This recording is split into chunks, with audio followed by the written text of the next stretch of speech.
Hello guys, kaya saan pala ulit ito at welcome sa episode 14 ng laruta ng Shadowrun Dragonfall Director's Cut main campaign. So, tuloy natin.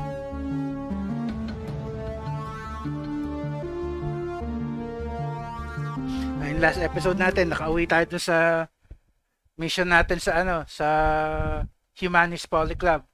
So, ngayon,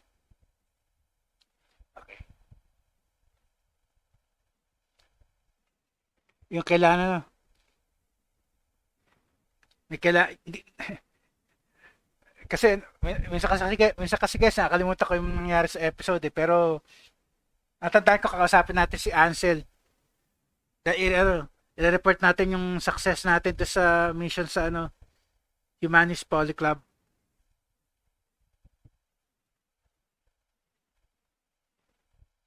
Tsaka yung sinabi nga ni Samuel Backenbauer na ta-transfer niya yung bayad niya to sa mission na yun. 22k ba yun? Yata. Okay, so yan. Kasapin natin si Ansel. So,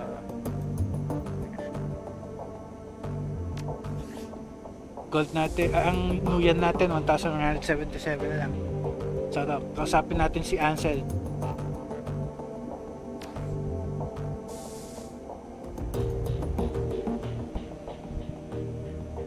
Siddhartha, welcome back. I have news for you. Sana good news yan. In your absence, I have been looking into the Harfeld Manor. Whatever Feuerschwinch is up to, it is both large-scale and well-funded. I've uncovered a money trail leading from holding companies all over the world to an offshore fund with a dummy address. From there, all of that freshly laundered money flows directly into the Harfeld estate. Wait a second. Why would the dragon have investors? That doesn't make sense. That isn't good. How much money are we talking about here? So, yun na muna. Baka kasi pwede tayo kumuha ng dyan eh. Kailangan natin ng 50k eh. I can't name an exact figure, but we're talking about a lot of money. In the millions of nuyen, most certainly. Whatever the Firewing is planning, she has access to all the resources she'll need to carry it out. But Feuerschwinch was different. She didn't scheme or plot, she acted. Alright, so the dragon has money. This isn't exactly new information. The Harfeld Manor reeked of wealth. Okay, so ano maganda natin sabihin dito? Sa bagay, ito na lang muna. Total yun nga eh. Weird nga yung Harfeld Manor eh. Ito na lang. True, but at the very least, this information helps to establish where all of that money is coming from. I will continue digging into this while you and the team tackle your next run. With luck, I will have more information to share upon your return. Sounds good, Paul. So, anong next action natin? One last thing, Raquel Siddhartha. Mallet was able to restore the readable surface of one of Greenwinter's DVDs. If you'd like to take a look, you'll find it sitting beside the player. Just one of them? I'll check it out. Maybe later. I have a run to concentrate on. So, I'll check it out. Very good. Malik is still working on the other DVDs from the bundle. Many of them are extensively damaged, and getting anything off of them is proving to be quite a chore. She told me that she'll be in touch if and when she makes any headway. Thanks, Paul.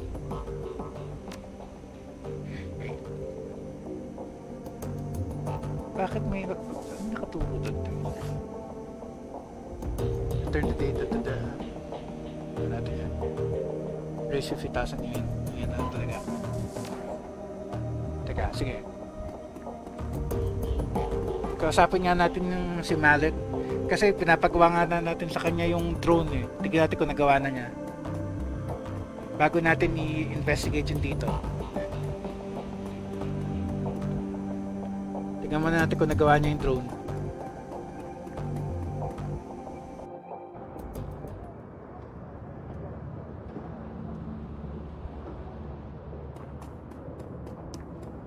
Kumusta na yung drone na iniwan ko sa'yo? Welcome back. What can I do for you? I need some tech and I'm on a tight schedule. Show me what you've got. That's it. I'm in the market for something exotic. What kind of tech do you carry? Tingnan natin kung meron siya. Anything and everything needed. Dali lang guys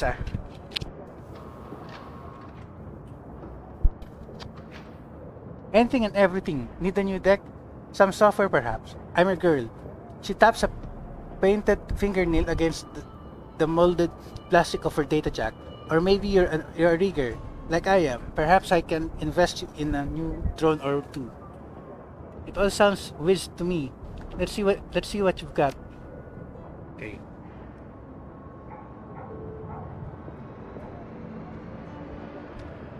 Decking skill level 5. Tapos wala pa tayong 3-5. Ang mahal. Level 2. Teka. Pwede ko nang bilhin. Teka.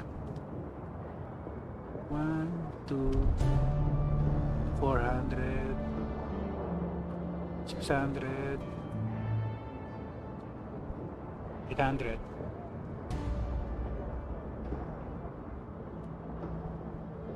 Wag na lang muna. Sige. Sa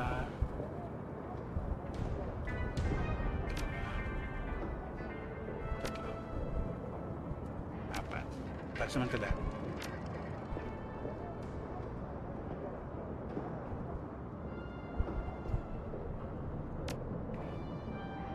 Okay. Benta ko sa yung luma akong ganyan. I need some tech. Stash.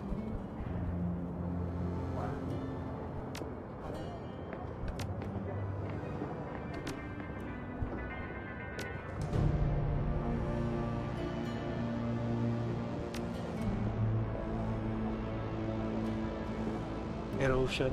Isa.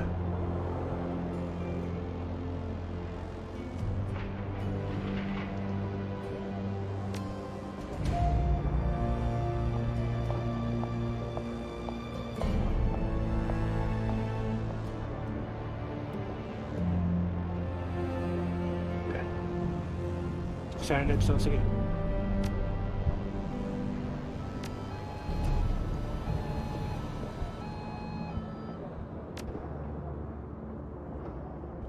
Kano yung data jack? Ayun yung bagong deck.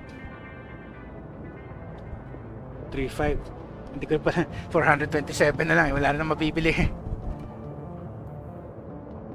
Outfits. May outfit kang binibenta. Decking, intelligence, drone control, intelligence, movement speed. Decking and drone. Wala akong gusto. Okay. Kumusta na yung drone? Got a drone fixed yet? I do. Just finished before you arrived. There's a complication though.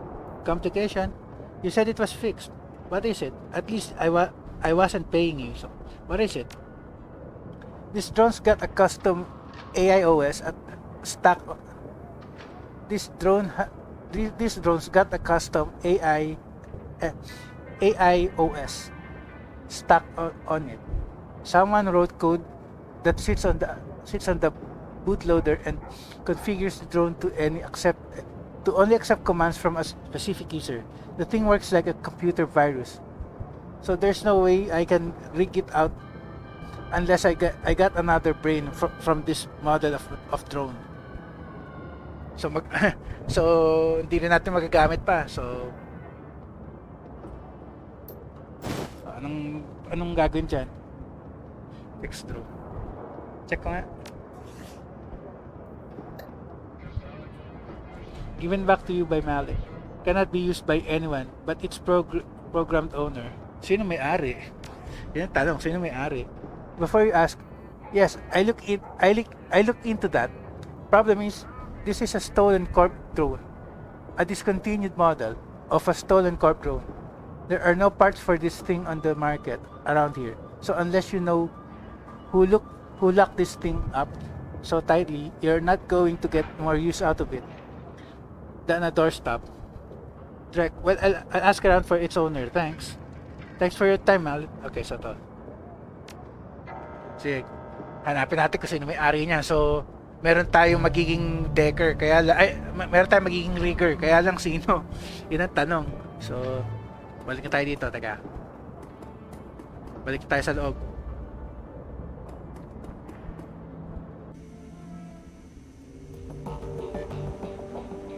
Yeah. Tanong ko kay Blitz, baka alam niya. Blitz's eyes widen when you see when he sees the drone that you're carrying. He looks anxious. Uh-oh, hey Chief, how's it going? I found this drone in that hotel vault. Does it belong to you? Yeah, Chief, that's mine. I didn't want to say anything at the time, since it was my idea to have you look the vault in the first place. What was it doing in there? Would have saved me some running around if you had come clean. What was it doing in there, Tolar? Alamin natin. It's my personal drone. Good to have something to hide behind when you're when a solo decking run, you know. Laster took it from me when she seized control of the Schwartz Harzet.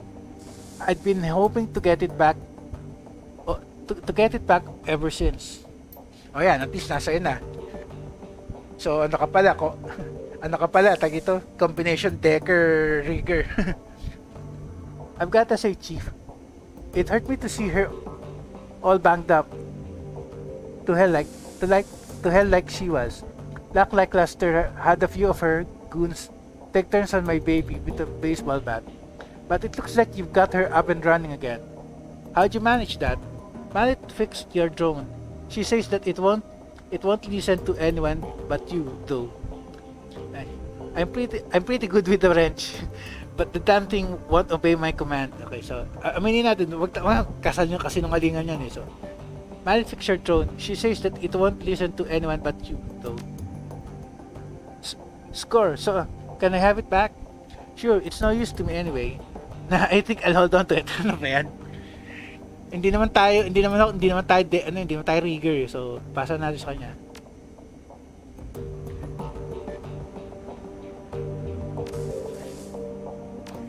So bakit kailangan natin masaya natin kung ano. Blitz looks up at you. Blitz looks up at you. Blitz looks up at your approach. The table beside him, littered with cigarette butts and a data jack cable, dangles from a portable terminal set up by his side. Hey Chief, you need something? Just checking in. You doing alright? Now that you're all settled in, I've got some questions for you. Any thoughts about that last run you'd like to share? Okay, kasya later. Ano, kumusta yung nangyari natin yung pagsugod natin sa Humanis Poly Club?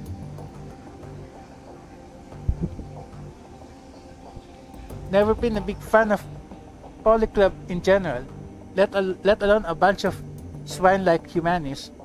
How an idiot like Stull could attract so many followers is beyond me. On the plus side, he's dead now, so that's good. He shrugs. I don't know, boss. If you're hoping for something more profound, I'd talk to one of the others. Just checking in. You doing all right? His smile widens. Great, Chief. I'm doing just great. It's real nice to be able to wind down and relax for a change. No more worrying about this ganger or that ganger sneaking behind me and slipping a knife between my ribs. He slaps the table with a grin. It's a good change, Chief, I've got to say.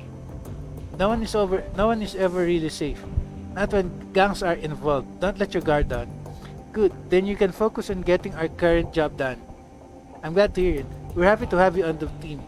Actually, ako natutuwa ako. Lalo na rigger ka rin pala. So, sige, nice.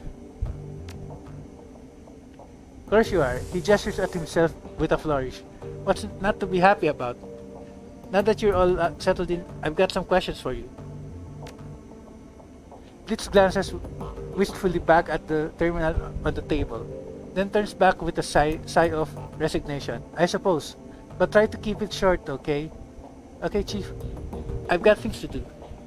How long were you in Drogenkeep? Tanong na naman natin to. I ended up there after the anarchist revolution of 39. I was just a kid back then, too young to realize how good I was, how much money I could have made working the shadows. He shakes his head, a wistful expression on his face. And so, being young and dumb, I fell in with the gang crowd, and that was that. You were a member of a drug gang? Why should I? Ito yan. Ito ano natin nung una natin siya na iuwi dito sa base. Thanks. He turns back to his terminal. Take care, Chief. Okay. So, at least yun, alam na natin kung para saan yung drone. So, sa kanya pala. So,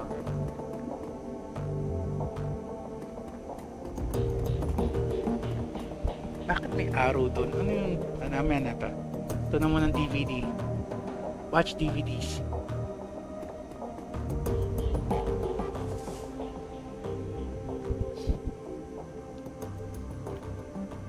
The major tray of the DVD player slides out of its battered plastic case. Load the DVD labeled "Watch Me."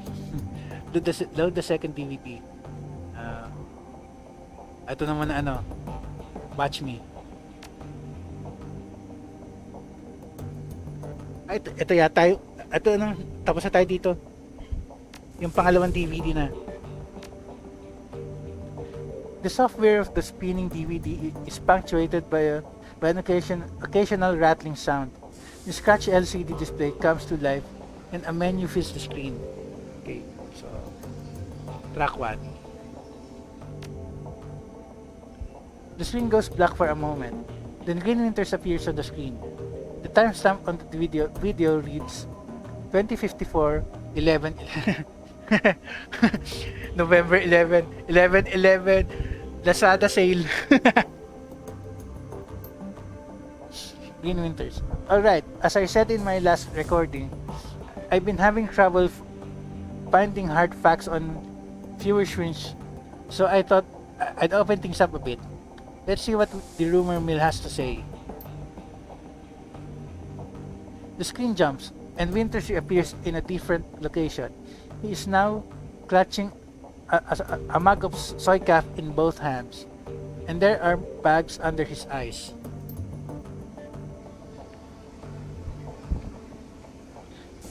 Well, that was enlightening, assuming that any of it was true, that is.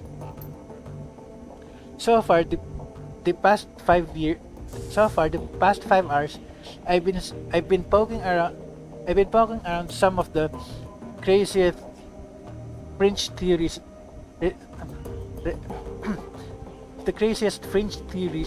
related to Dragon and the SOX.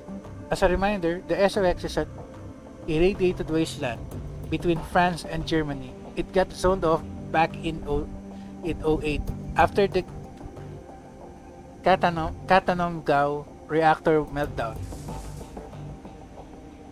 08, so ano yan? 2008, ganun?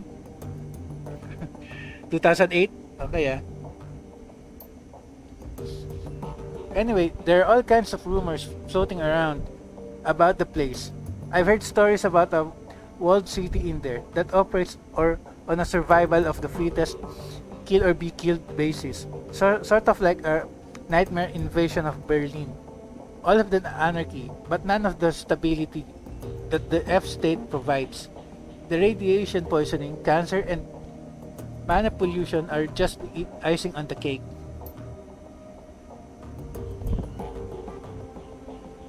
So when Adrian helped the Luftwaffe shoot Feuerschwench down, she crashed into the SOX. That much is well known.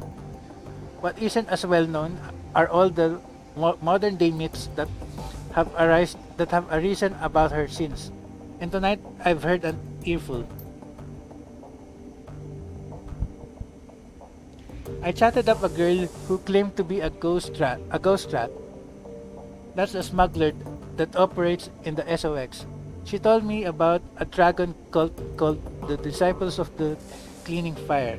Apparently, these cultists worship some sort of radioactive ghost dragon. Could be fringe, or it could be nothing, but it's worth digging into, all the same.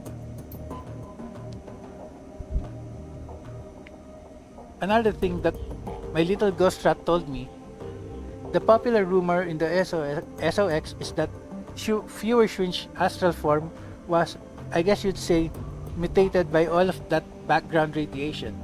Some of the glow punks out there say that she shed her body like an old coat.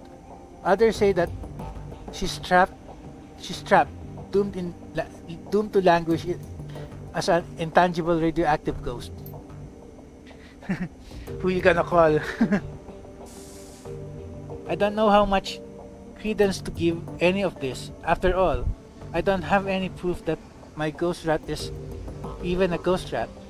She might be, but then she could also be a run-of-the-mill glowpunk, or maybe she's just yanking my chin, and she's never been into the SOX at all. Who knows? Well, it's food for thought anyway. I don't know whether the thought of some radioactive ghost dragon thing is any scarier than a genuine dragon is, but it's interesting all the same. Now the big question is, will any of this get me any closer to finding Adrian? I'm gonna go out on a limb and say no, but you never can tell. Winters leans forward and presses something off screen. The display goes black.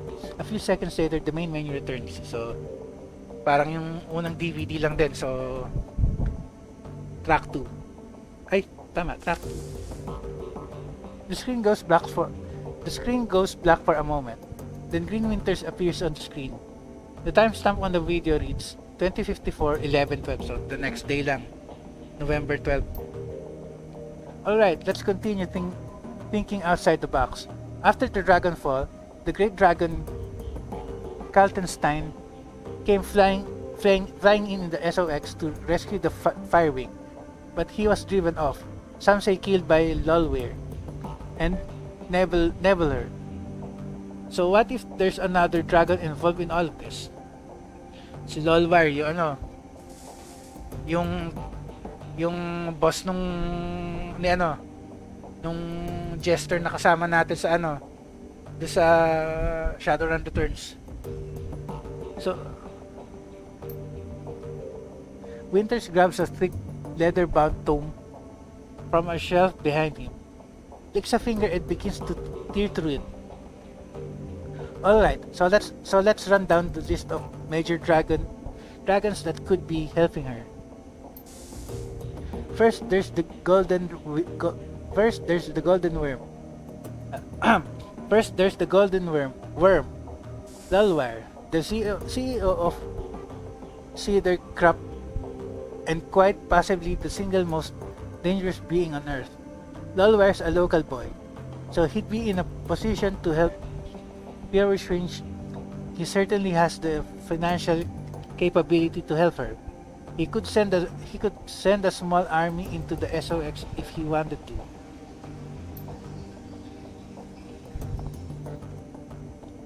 So he's definitely got the means, but I can't see how he'd have the motive. He actively prevented the Firewings rescue back in 2012. After all, same thing is true for Nebular. So let's scratch the both of them off the list. He flips a page, frowning. Mukhang tatapusin na natin itong mga DVD na to, guys. Tapos na yung episode. Mahaba puro reading lang We've got Aiden, the great Serash. He's operating out of Turkey. By all accounts, he's not a fan of Lulwire. They're actively competing for territory in the Middle East. So I suppose that could be considered motive. Reviving the Firewing might cause problems for the Golden Worm. But would he risk a war with Cedar Crop by straying onto Lulwire's territory again? I don't think it's likely. He turns another page. There's Celadir out in Wales. He's pretty heavily invested in Transys Neuronet. So he's got the money, but he's too busy dealing with the BTL killer scandal that Transys is going through out in London to get his claws dirty in the SOX. Dunketsan out in the UCAS. So Dragon sa Amerika. Di ba si yun? Di ba ang Dragon sa Amerika si Drake na pinatay ni Jake? He pauses, shakes his head, then he slams the tome shut. No, this is a waste of time. The more I think about it, the more convinced I am. The Firewing is acting alone. Dragons don't cooperate unless they absolutely have to. After all, why bother making nice with your equals when you've got an entire planet full of pawns at your disposal? They don't need to work together. They have us to exploit.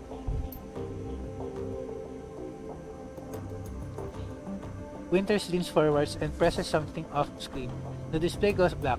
A few seconds later, the main menu returns. So ito, tapusin lang talaga natin itong mga DVD, guys. Mahaba to eh. Black 3. While the stock does load, it's clearly corrupted. The screen fills with a meaningless siren of text. A stream of text. JXKAL. So, hindi ko maintindihan. Hindi rin natin maintindihan. Sa garbage. The text disappears and you find yourself back at the main menu, at the menu screen.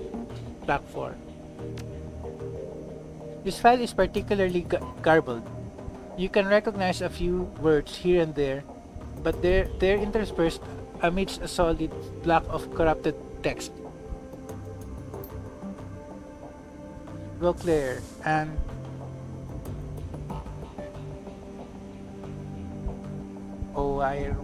Firewing siguro yan.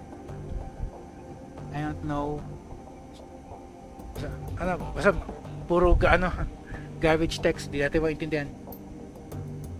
The text disappears and you find yourself back at the menu screen. Buti medyo mas mabilis, so track 5. This file is corrupted. The screen fills with a meaningless assortment of ASCII characters. O parang yung isa. Okay, track 6. Teka. The text disappears and you find yourself back at the menu screen. So, track 6. The screen goes black and the same digital chime that you heard on the Dragonfall DVD plays again. A crackle of static fills the air, followed by that same, now familiar, electronic whine. A few moments later, the display goes live. Adrian Vauclair. Vauclair looks haggard. His eyes are heavily bagged and bloodshot, and his hair is mussed. He holds a cigarette in an unsteady hand. Hermie, it's me. I can't sleep. I don't know where you are. Out having fun, no doubt. Maybe flirting with one of those unattainable beauties that you're always chasing. He tries on a smile, but it quickly disappears. He takes a drag on his cigarette. That's good. I want you to live a pleasant, normal life. After all, one of us should. Vauclair rubs his eyes. I can still smell the smoke. Hermie, it's almost a year later, and I can still taste the stench of burning corpses. When I sleep, I can hear the sirens and the screams. There is no sound in this world as horrible as a burnt victim's scream. The doctors would call this PTSD, post-traumatic stress disorder. I'm sure they have me, they'd have me in therapy. May, maybe dose me up on SSRIs. This they do to our veteran soldiers. He chuckles, then takes another drag. Quite a story for the tabloids. The Great Dragon Slayer, Adrian Vauclair, mentally incapable of wrestling with his own demons.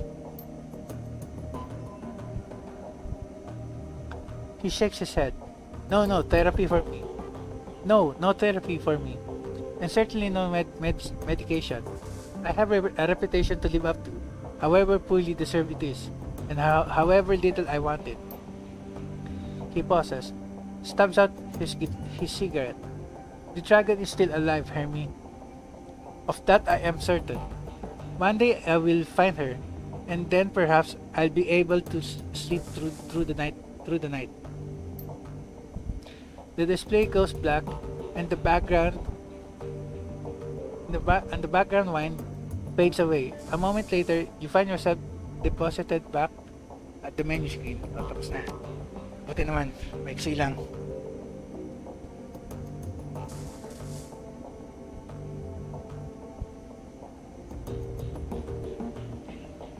Power down the DVD player. So wala na.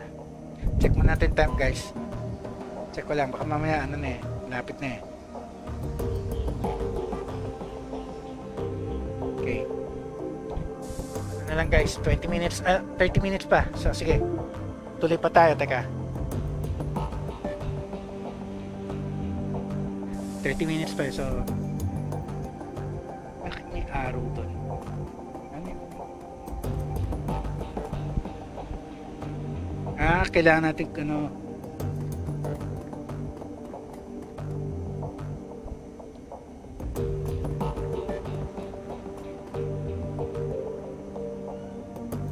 mission computer. The cool blue tones of the workstation's main menu fills the screen.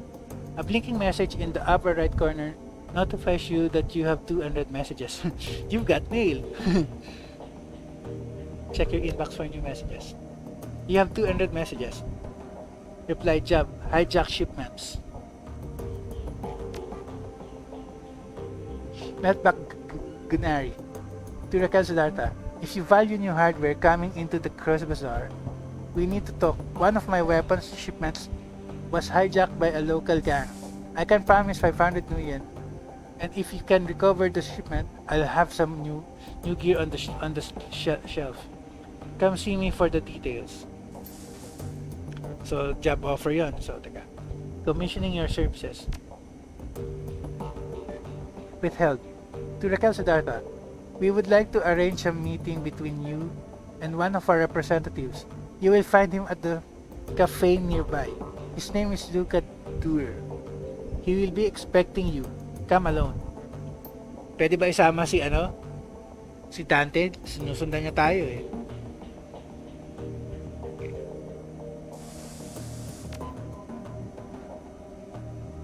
With your old messages na. Open the jobs na.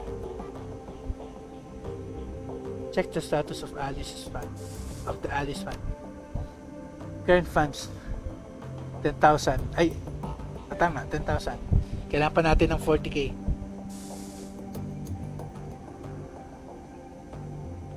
$5k, wala nga tayong 5k.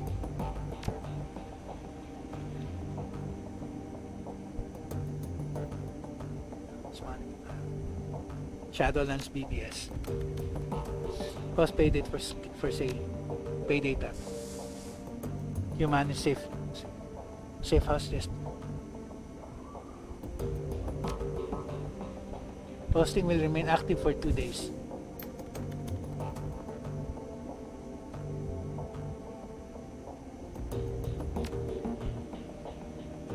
jobs directory. Claim payment for the humanist.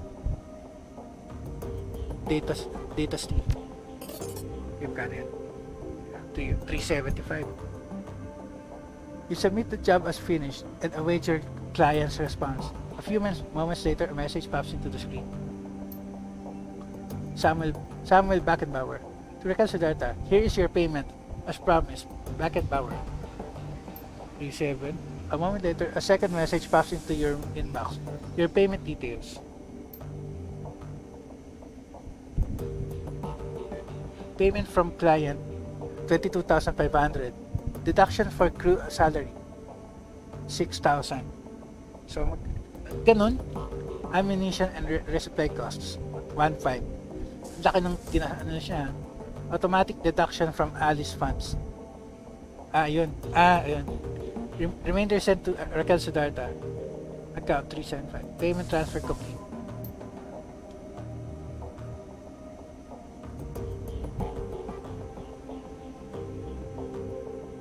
Pending in.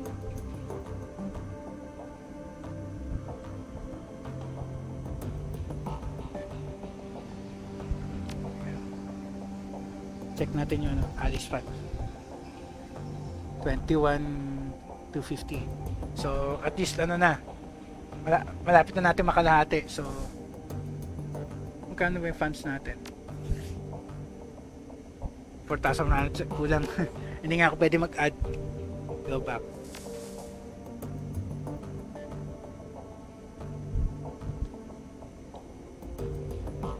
Jobs directory.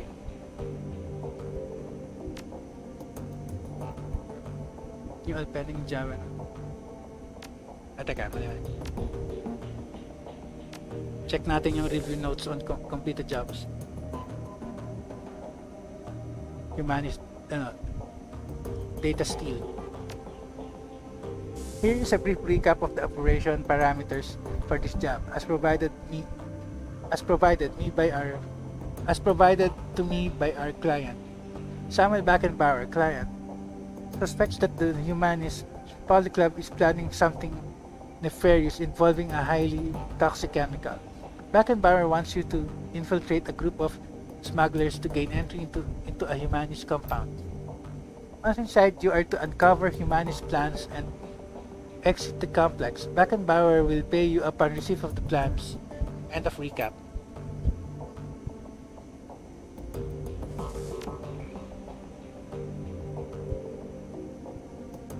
Open the jobs directory. View all pending jobs and pending active jobs. Enter query. Read pending. MK6 prototype extraction. Answer's face winks onto the screen. Because data, here you will find the complete transcript of my conversation with Herschmidt, a potential client. As you will see, the details of the job are a bit more vague than I would like, but the payout is quite substantial. After reading the transcript, you may choose whether or not to accept the job. If you respond in the affirmative, our client will be notified and I will make all necessary preparations for the run. One other thing, Herschmidt provided me with a device to assist you on the run. He calls it a little black box. Apparently, it can be used to compromise the power and security systems of the run site. If you opt to take the job, be sure to take it with you. Asa's image flickers, then winks away. A moment later, a glowing blue text feed begins to scroll up from the bottom of the screen. Guest, greetings, Her Ansa. I trust that this connection is secure. He answered, naturally, to whom do I have this pleasure of speaking? Guest, call me Herr Schmidt. Answer, very well, Herr Schmidt. You have some business for me? Guest, indeed, I have a job for you, for your team. A simple matter, judging by what I have heard of your team. I imagine that they will be well suited for the task. As go on. The interests that I represent have learned that AG Chemi Euro, Eu- AG Chemi Europa is working on a company-wide project, something very secret, very new. Reliable sources inform me that they're keeping a working prototype of this new venture at their Berlin facility. I see, and your employers wish us to acquire the prototype for them? Naturally. What is this project if you want my team to grab the prototype for you? You'll need to know what they're looking for.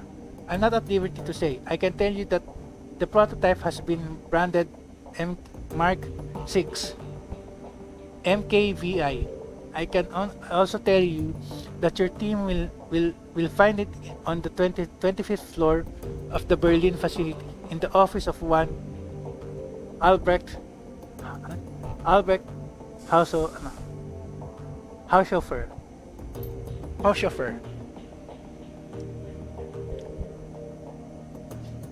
Further, I can assist your team in disabling building security and gaining access to the 24th floor. From there, however, they will be on their own. Such vagueness can be dangerous, Herr Schmidt. I will not commit my team to a run without a better understanding of what the job entails. Facing such dangers is the purpose of a Shadowrunner. Herr Ansel, your team will be rewarded handsomely for their services.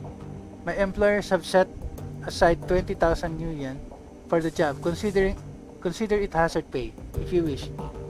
Ansel, make it 25 million or look somewhere else. 22.5 million final offer. Okay ah.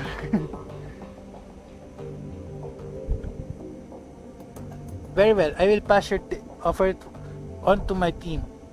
Are there any further details that you can provide? Yes. Chauffeur's office will be locked behind the vault door. The lock is old-fashioned of the mechanical variety. I will provide your team with a copy of the key. I will also supply you with a little black box, a solid-state device that your team can use to override a variety of building systems. Your team will enter through the facility's underground garage. When your team has acquired the MK6, the Mark 6, have them exit through the same garage. I will have a van there waiting to extract them. Ansel, thank you, Herr Schmidt. I will pass your offer on to my team. Good day, Herr Ansel. The text field disappears. A single line of text pops into the corner of the screen, taking its place. Accept job? Yes, no.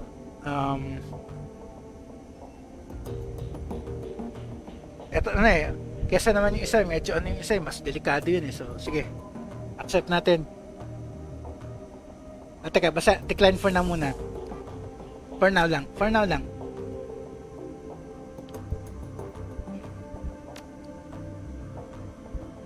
Check ko lang in time, guys. Tapos babasahin ko yung isang job offer.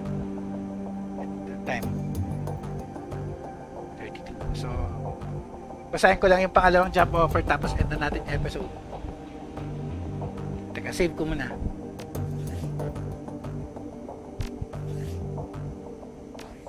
Tapos basahin na natin yung second job offer, tapos end na natin.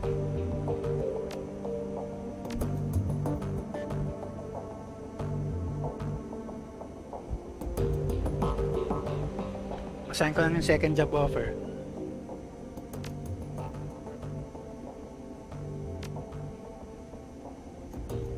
Pharma cleanup job. Ansel's face winks onto the screen. Here you will find the complete transcript of my conversation with Herr Fuchs, a potential client. The job seems to be relatively straightforward, and the payout is reasonable. One word of caution before you proceed. There are aspects of this run that you might find morally troubling. Be sure to read and understand the specifics of the job before accepting. If you do accept, you will be expected to carry out the requirements of the job in full. moral ko, morally questionable. So, tignan muna natin. After reading the transcript, you may choose whether or not to accept the job. If you respond in the affirmative, our client will be notified and I will make all necessary preparations for the run. Her answer? Yes, I am here. To whom am I speaking? You may call me her fish. Ayoko nang sabihing fuck eh. Anyway. Very well. Please describe the work that you would like to have done. Straight to the point. I like that. Very well. I would like to retain your team's services to clean up a mess. Go on. My employers dispatch a team of operatives to conduct a quiet operation at a local sharing pharma AG lab. Unfortunately, they botched the job. The team was eliminated, but we have reliable information that one of the operatives has been taken captive. If this rogue agent were to spill information feeding back to my employers, it could lead to a corporate war. A great many lives could be lost. My employers would like nothing more than to prevent such a tragic turn of events. So ano, assassination mission? Kung pwede natin maging member, bakit hindi? Di ba? Ligtas ko na lang. Nice. And you wish to retain my team services to tie up loose ends? Exactly. The captive operative is a rigger by the name of Thorvald Enstad. We need him neutralized before he can inform on us to his captors. So rigger din siya, so dalawa sila ni Blitz. Pwede siyang replacement, so pag-isipan ko. As Enstad and his team have already put the facility on high alert, stealth will not be an option. Your team will need to shoot its way in, eliminate Enstad, and exit the facility. A straightforward enough task, and well within my team's capabilities. What are you offering in terms of pay? 15,000. This offer is non-negotiable. Very well, I will pass the offer on to my team. 15k lang, tapos gusto mo kami pumatay, yun ba yan? Very good. Good day, her answer. Para ayoko. For now, decline. Ayoko. Okay.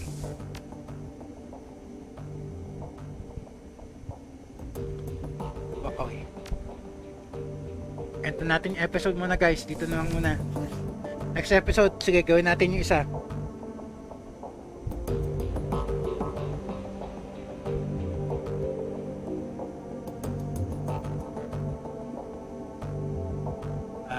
Meet with Ganari about the missing shipment. So baka yan ang gagawin ko. So end na natin. See.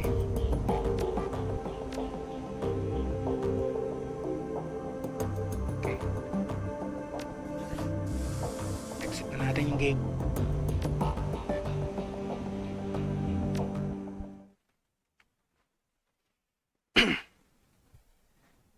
Text heavy na naman yung episode guys. So next episode gawa tayo ng mission. So end na natin dito guys.